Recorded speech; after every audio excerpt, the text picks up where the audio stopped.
Hi, and welcome to Purposeful Progress newsletter. I'm Shannon Lovegren.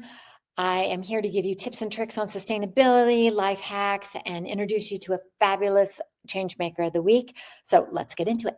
Hi, change makers. Sustainability is often described as the career of the future, yet too many people stay on the sidelines. And why? Here are the top 5 reasons people don't pursue sustainability work.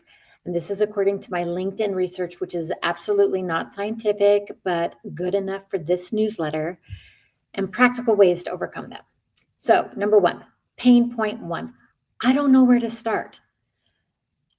Sustainability feels overwhelming. There's climate, there's ESG, there's renewables, biodiversity, supply chains. People don't see a clear entry point. But the resolution is to break it down.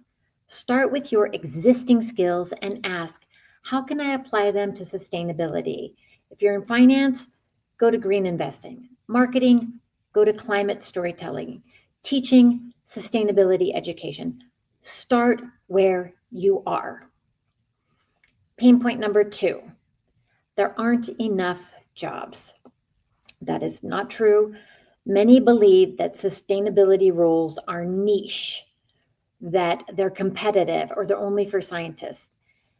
And the resolution is that sustainability is no longer a department, it is a lens. Every industry, tech, healthcare, fashion, construction, needs people with sustainability knowledge. Think beyond sustainability officer to roles like climate risk analyst or sustainability procurement manager or impact communication specialist. Pain point 3, I can't afford to work in sustainability. Again, this is a barrier, and there is a misconception that sustainability means low pay, nonprofit work only. That's not true. The resolution is, while some roles in NGOs pay less, the private sector increasingly invests in sustainability as a business strategy. ESG reporting, supply chain resilience, and climate tech are booming industries. Plus, funding models like philanthropy and venture capital are creating new opportunities. Pain point 4, I don't have the right credentials. Again, the barrier is that people think that they need a degree in environmental science or engineering. The resolution is sustainability is multidisciplinary.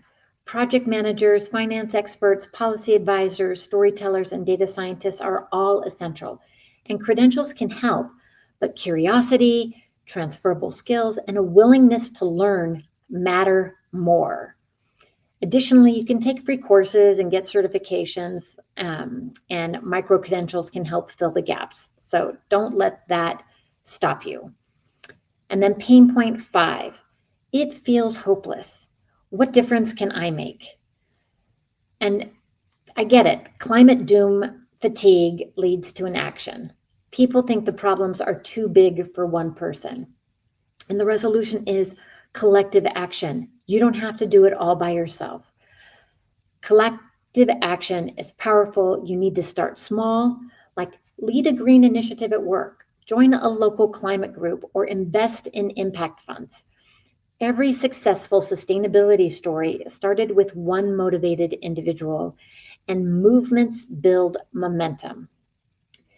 So the takeaway here is sustainability isn't just a job, it's a mindset. And the barriers are real, but they're not insurmountable.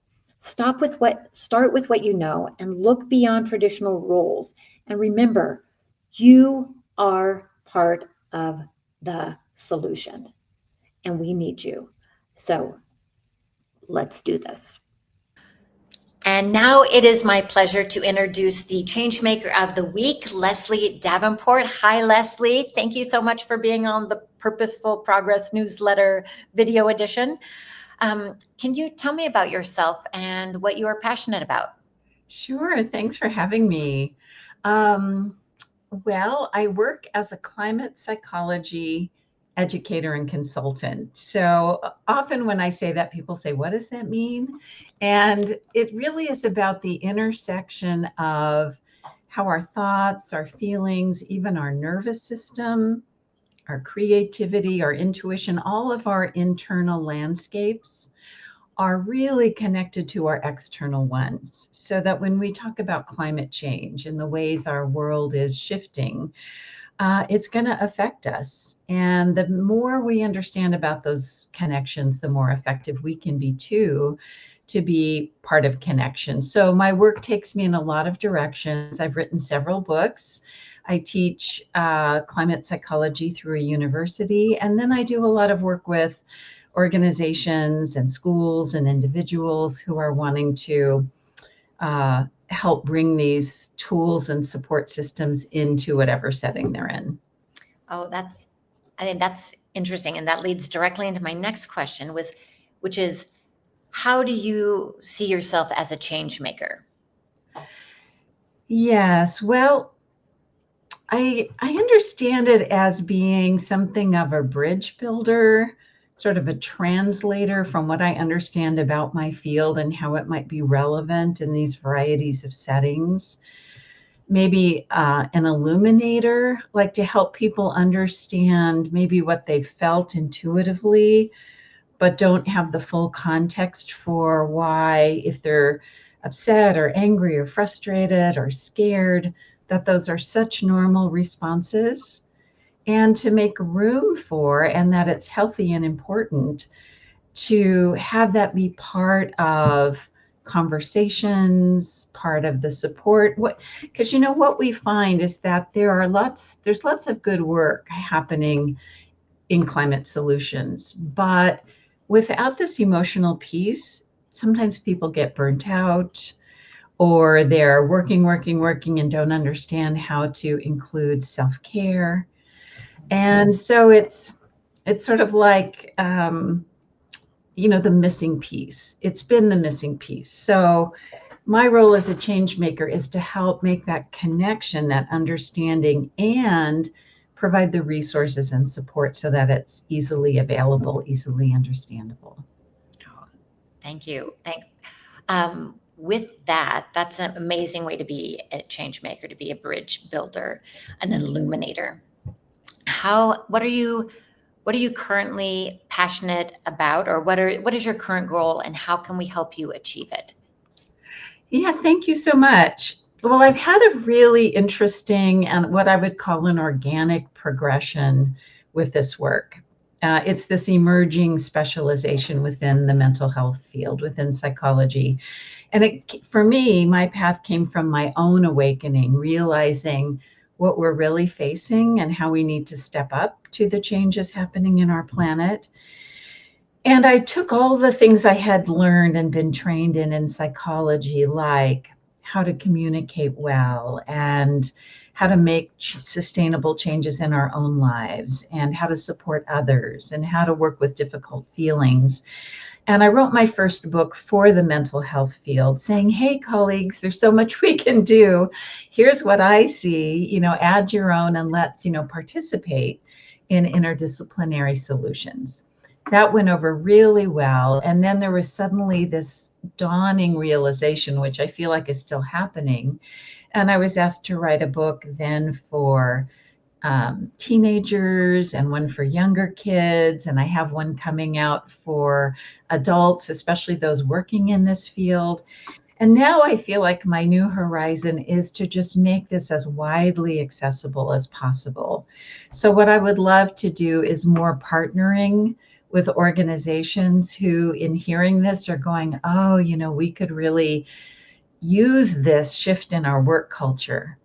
Or, oh, I want to know how to bring this into the classroom because we're starting to introduce climate science, but the kids are distraught about what they're hearing, or whatever venue it may be. I really believe in the importance of, like I said, cross-disciplinary connections, that we all bring our own perspectives to create a more whole picture, and that it's really important to think in terms of community, whatever context that's in. Oh, well, that's amazing. I love that you bring in community, because if anyone is watching this video newsletter, it's to be part of a community, people who care about the planet, people who care about others and want the world to be a better place and have a future for us all. So thank you, Leslie, for being the Changemaker of the Week. And I look forward to reading your book for the adults, because I'm in that section. And I will include where they can get access to these books in the description below. And I just thank you so much. Oh, thank you. And thanks for the great work you're doing too. Okay. Have a great day. Bye. You too. Thanks for watching the Purposeful Progress newsletter. Hit like and subscribe, tap that bell so you don't miss an episode. And if you want to go deeper, look into my Sustainability for Changemakers course and subscribe to our newsletter. Links are below. And if you would like one-on-one coaching with me, go to shannonlevgren.com. And I will see you next time.